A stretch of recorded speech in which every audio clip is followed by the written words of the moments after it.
Welcome to Letters to Rising Leaders. It's a podcast series about God, soul, love, and leadership. And I'm your host, Tom Mohr.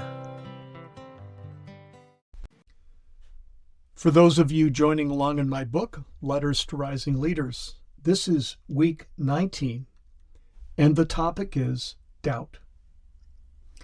For this entire quarter, our question has been, who am I? And if we're going to deal honestly with that question, we have to look at the totality of our lives. There are times when we encounter deep struggle. These are the times that lead to doubt or disillusionment or depression or sometimes even despair. And how we get through those times is an important aspect of who we are and who we become.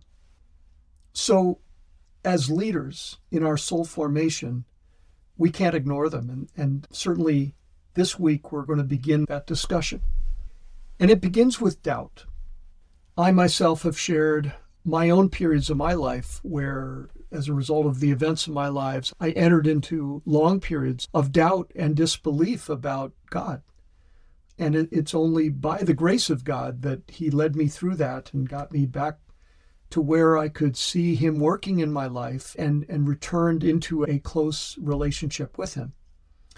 Today I want to share the story of Mother Teresa. For 20 years, Mother Teresa taught at a convent school in Calcutta until on September 10th of 1946, traveling to an annual retreat by train, she saw in a train station a crucifix, Jesus on the cross. In that moment, she sensed Jesus saying to her, "I thirst." And right then and there, she felt deeply a call to go and work with the poorest of the poor. And so with no possessions, she went out into the Calcutta slums. She came upon a homeless man lying sick on the street, and she ministered to him. And that was the beginning. Soon people began to notice her, and some began to help. And by the time of her death in 1997, 4,500 Mission of Charity nuns were at work in 133 nations around the world, all of them serving the poorest of the poor. Mother Teresa was a leader of goodness. She's been recognized by the Catholic Church as a saint. And we'd like to think of Mother Teresa as someone who exists on this unattainable spiritual plateau. Her relationship with God being way beyond what would ever be possible for us mere mortals, right? But no. For over 50 years, Mother Teresa was besieged by doubt. We know this because many of her letters written to her spiritual advisors are now public.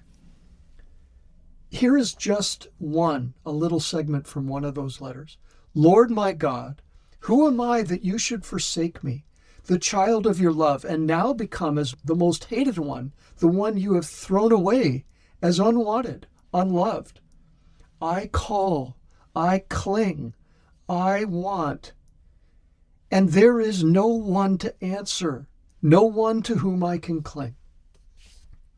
In another letter, she wrote, "When I try to raise my thoughts to heaven, there is such convicting emptiness that those very thoughts return like sharp knives and hurt my very soul.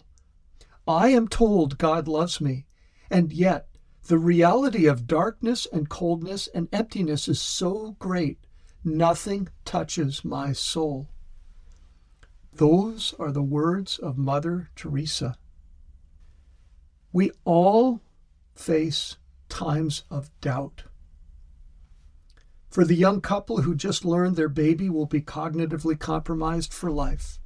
For the woman who has just been fired from the only job she ever wanted. For the recently retired 65-year-old grandfather who just learned he has terminal cancer. God can seem distant. And in the midst of that doubt, we have to reassess who God is and who he isn't. Sometimes God rescues us from our trials. Sometimes he accompanies us as we go through trial.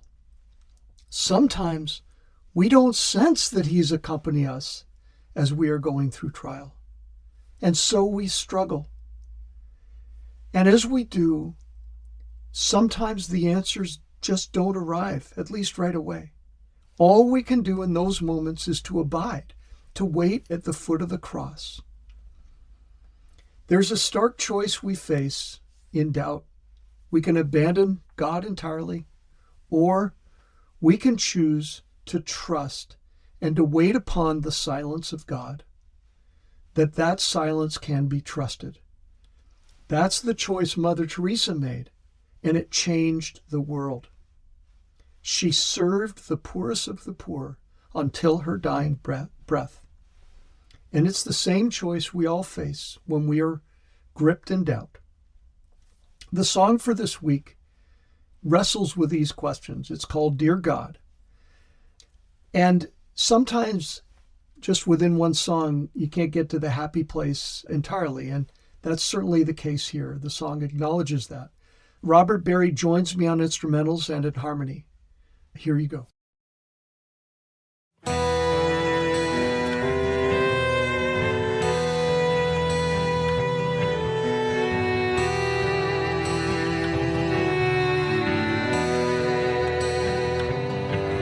Dear God, into the void I'm calling.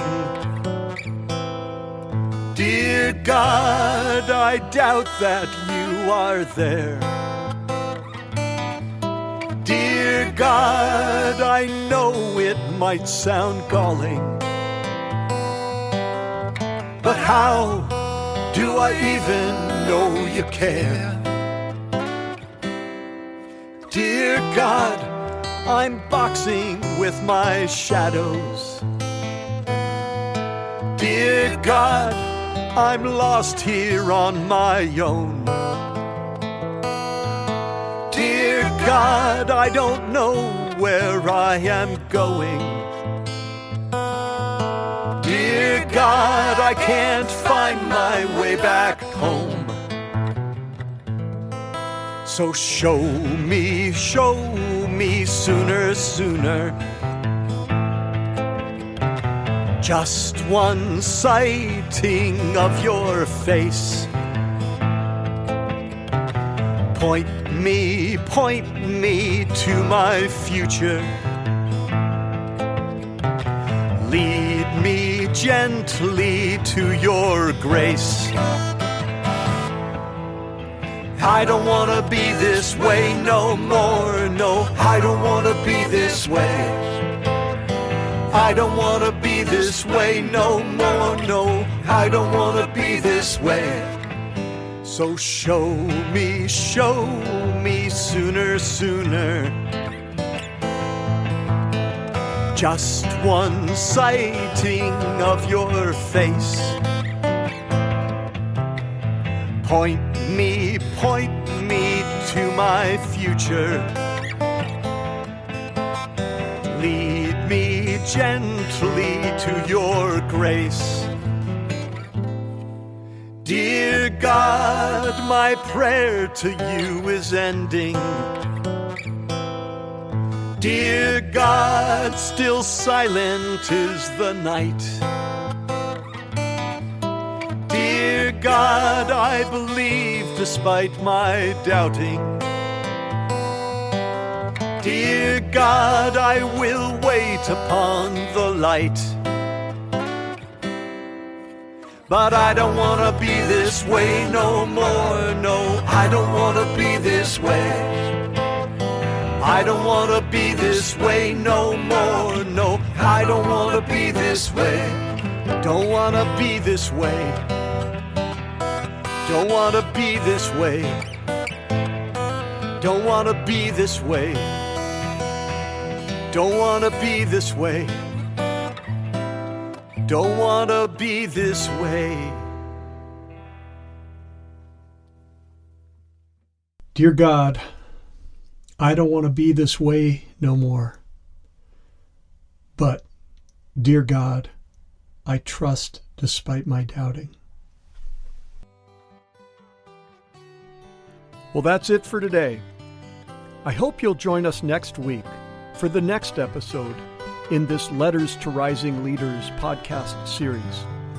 As I say each week, leader of goodness, go in faith to love and heal the world.